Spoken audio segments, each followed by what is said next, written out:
যেমন রাসূল সাল্লাল্লাহু আলাইহি সাল্লামের যুগের বায়াতগুলা কি ধরনের ছিল। রাসূল সাল্লাল্লাহু আলাইহি সাল্লামের কাছে সাহাবায়ে কেরাম বায়াত নিয়েছিলেন। যেমন কোরআনের মধ্যে আল্লাহ পাক ইরশাদ করেছেন, একটা বায়াতের আয়াত এটা উল্লেখ করেছেন, ইন্নাল্লাযীনা ইউবাইউনাকা ইন্নামা ইউবাইউনাল্লাহ, ইন্নাল্লাযীনা ইউবাইউনাকা ইন্নামা ইউবাইউনাল্লাহ। নিশ্চয়ই যারা আল্লাহ রাসূল সাল্লাল্লাহু আলাইহি সাল্লামের উপরে আয়াতটা নাজিল হয়েছে, নবীজিকে বলতেছেন, ও নবী, যারা আপনার হাতে বায়াত গ্রহণ করেছে তারা যেন আল্লাহর হাতেই বায়াত গ্রহণ করেছে। আর যেন না সুবহানাল্লাহ। এবং বলছে ইয়াদুল্লাহি ফাওকা আইদিহিম, ইয়াদুল্লাহি ফাওকা, আল্লাহ পাক বলতেছেন আল্লাহর হাত, ও নবী আপনার হাতের উপরে আমার হাত, মানে আল্লাহর হাত ছিল।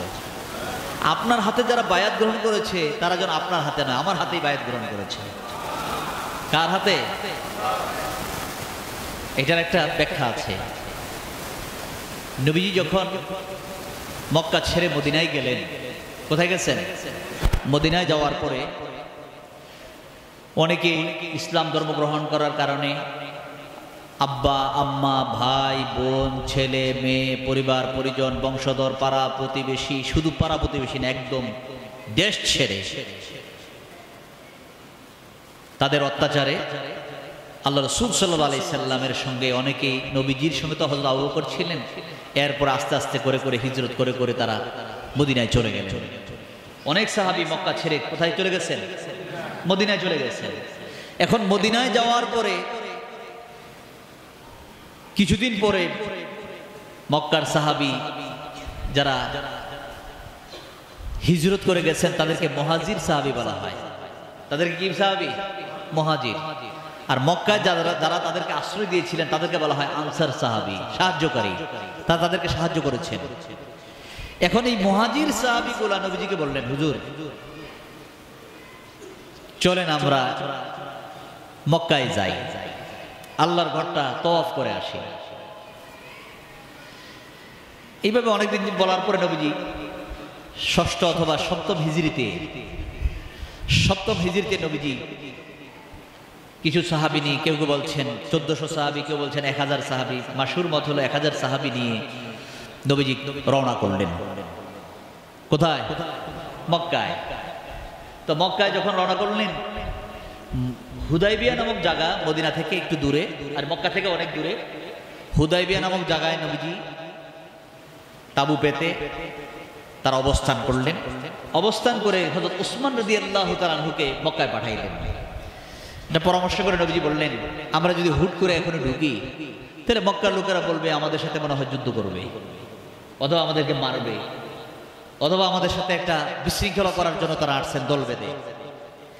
তো এই চিন্তা তাদের ভিতরে যদি ঢুকে যায় তাহলে তো একটা, আমরা আসছি ভালো কাজের জন্য, আল্লাহর ঘর তওয়াফ করব, সাফা মারো সাই করে উমরা করে মাথা মুন্ডন করে আমরা চলে যাব, কিন্তু দেখা যাবে এখানে উল্টা হয়ে যাবে, একটা বিশৃঙ্খলা হয়ে যাবে। তো উসমান রাদিয়াল্লাহু তাআলা আনহুকে মক্কায় পাঠাইলেন যে একটা অনুমতি, তাদেরকে বলবে যে আমরা তোমাদের সাথে যুদ্ধ করব না, লড়াই করব না, মারামারি করব না, হানাহানি করব না, আমাদের আত্মরক্ষা করার জন্য কুশবদ্ধ তরবারি থাকবে, আর আমরা আল্লাহর ঘরে তওয়াফ করব, সাফা মারো সাই করব, সর্বোচ্চ আমরা 3 দিন অবস্থান করব, এরপর আমরা আবার মদিনায় চলে যাব। তো উসমান রাদিয়াল্লাহু তাআলা আনহু এই প্রস্তাব নিয়ে যখন মক্কায় প্রবেশ করলেন, প্রবেশ করা মাত্রই মক্কার কাফেররা কি করলেন? তাদের সব সময় তাদের ভিতরে থাকে নেফাকি। তাদের ভিতরে কি থাকে? যত ভালোই অবস্থা হোক না কিন্তু তাদের ভিতরে থাকে কি? নেফাকি মানে কি? মুনাফিকি। তাদের ভিতরে থাকে কি? মুনাফিকি। উপরে উপরে যত ভালোই দেখা, কিন্তু ভিতরগত অবস্থা তাদের কি? খারাপ। ভিতরগত অবস্থা কি? খারাপ। উসমান রাদিয়াল্লাহু তাআলা আনহুকে পেয়ে তারা কি করলেন? প্রস্তাব যখন দিলেন, আবার জানে মুসলমানরা এখানে অবস্থান করতেছেন, একটু পরীক্ষা করার জন্য হোক, দুষ্টামি করার জন্য হোক, যে কোনো কৌশলে তারা কি করলেন? উসমান রাদিয়াল্লাহু তাআলাকে একটি রুমে অথবা একটি জায়গায় রেখে তারা বাহিরে প্রচার করলেন তারা হযরত উসমান রাদিয়াল্লাহু তাআলাকে হত্যা করছেন। তারা উসমান রাদিয়াল্লাহু তাআলাকে কি করছেন? হত্যা করছেন। এই কথা বলার পরে এইটা মুহূর্তের ভিতরে উসমান রাদিয়াল্লাহু তাআলা আনহু অত্যন্ত নরম সাহাবী, দানশীল সাহাবী, মক্কার কাফেরদের ভিতরে অনেকে উসমান রাদিয়াল্লাহু তাআলা অনেক পছন্দ করেন, কিন্তু এই দিক দিয়ে উসমান রাদিয়াল্লাহু তাআলা হত্যা করছেন এটা অনেকে মেনে নিতে পারতেছেন না।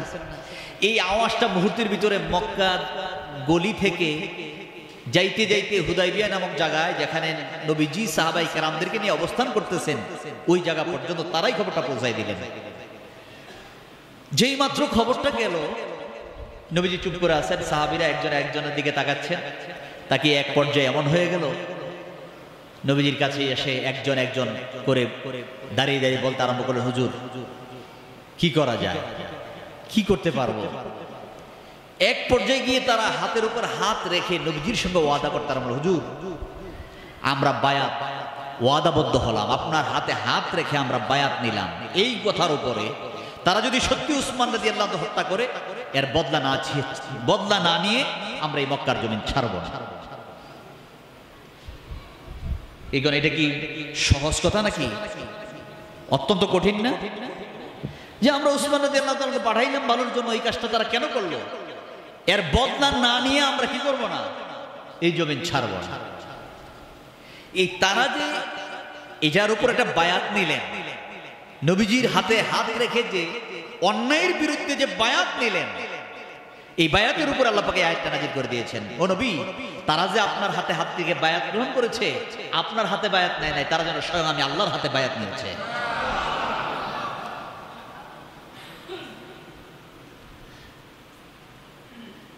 এই আওয়াজ মুহূর্তের ভিতর আবার মক্কায়, সাথে সাথে তারা বুঝতে পারছেন যে যেই শক্ত মুসলমান আটকে রাখা যাবে না। ওসমান রাদিয়াল্লাহু তাআলাকে ছেড়ে দিলেন। ওসমান রাদিয়াল্লাহু তাআলা কি করছেন? ছেড়ে দিয়েছেন। তারা ওসমান রাদিয়াল্লাহু তাআলা পায়ে খুশি, বলছেন নবীজিরে বলেন আসতে। নবীজি বললেন, প্রথমেই তারা প্রাথমিক অবস্থায় তারা উসমান রাদিয়াল্লাহু তাআলার সঙ্গে যে আচরণ করেছে, আমাদের সঙ্গে যে আচরণ করেছে, আমরা এমনি মক্কায় ঢুকবো না, তাদের সঙ্গে কথাবার্তা না বলে আমরা কি করব না? মক্কায় ঢুকবো না। তখন একটা চুক্তি হলো, যেটাকে ইসলামের ইতিহাসে সবচেয়ে বড় সন্ধি বলা হয়, চুক্তি বলা হয়, হুদাইবিয়ার সন্ধি। হুদাইবিয়ার চুক্তি যেটাকে বলা হয়, নবীজি চুক্তি করলেন। এই চুক্তিতে সই করার সময় যখন নবীজির নাম বলতে গিয়ে মুহাম্মাদুর রাসূলুল্লাহ লিখছেন, দেখেন নবীজি কি উদারতা আর কি ভীত।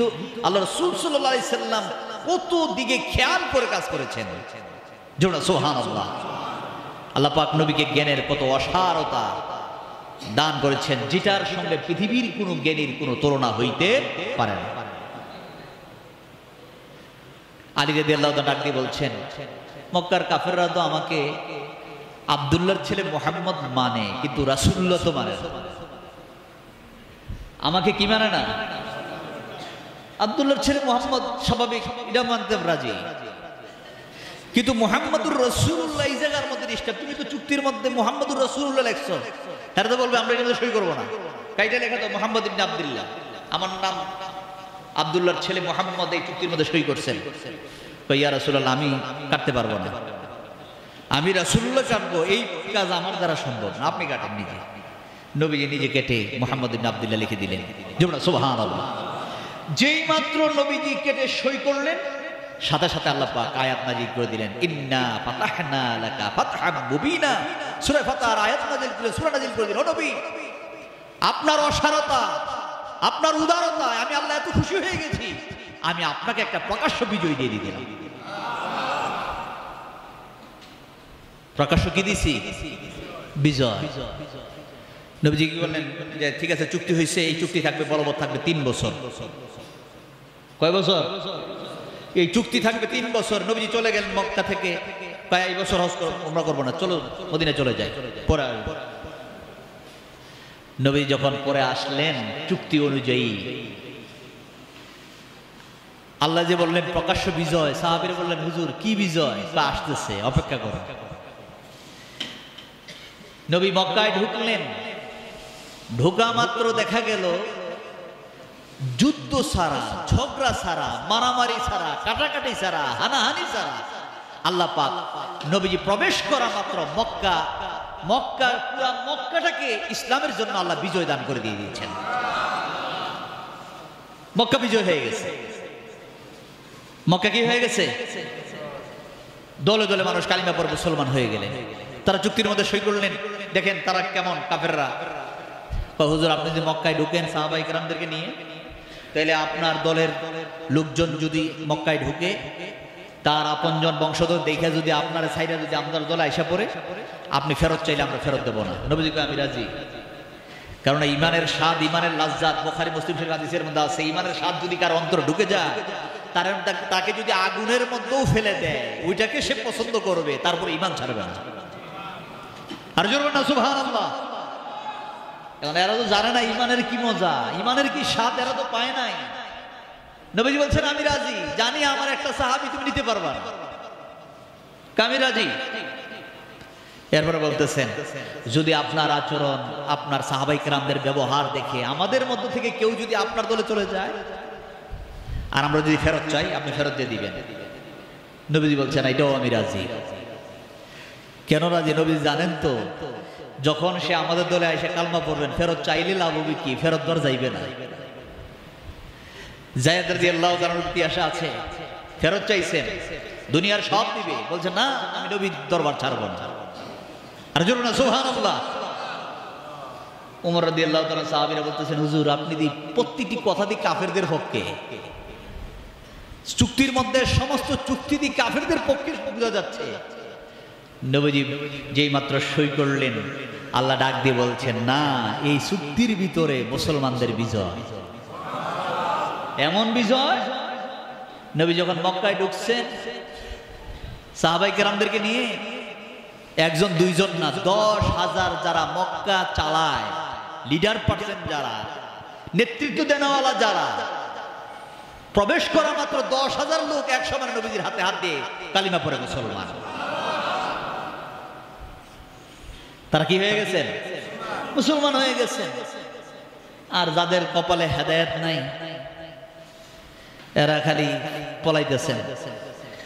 যে অবস্থা, মক্কা তো দখল করে ফেলছে, এখন তো মক্কায় থাকা যাবে না। তারা মনে করছেন দখল করে মনে হয় নবীজি মারবেন। নবীজি দাঁড়াই খুতবা ভাষণ দিলেন, ও মক্কার লোকেরা, ভয় পাওয়ার কোনো কারণ নাই। মনে করো না তোমাদের অত্যাচার আমি মক্কা ছেড়ে মদিনায় চলে গেছি। আমি যখন নামাজে দাঁড়াইতাম, উটের পচা নারী বুড়িগুলো আমার মাথার মধ্যে চাপাই দিছিলাম। আমি যখন কাবাঘরের চাবি চাইছিলাম, কাবাঘরের চাবি দাও নাই। আমাকে তোমরা চুক্তি করে সই করে গুহার ভিতরে 3 বছর আটকে রাখছো, খাবার দাও নাই। এত অন্যায় করেছো, আমার সঙ্গে যুদ্ধ করেছো, লড়াই করেছো, বদরের ময়দানে গিয়ে যুদ্ধ করেছো, উহুদের ময়দানে গিয়ে যুদ্ধ করেছো। আজকে মক্কা বিজয় হয়ে গেছে, মনে করছো আমি এটার বদলা দেব না। আমি রাসূলুল্লাহ প্রত্যেককে ক্ষমা করে দিয়েছি।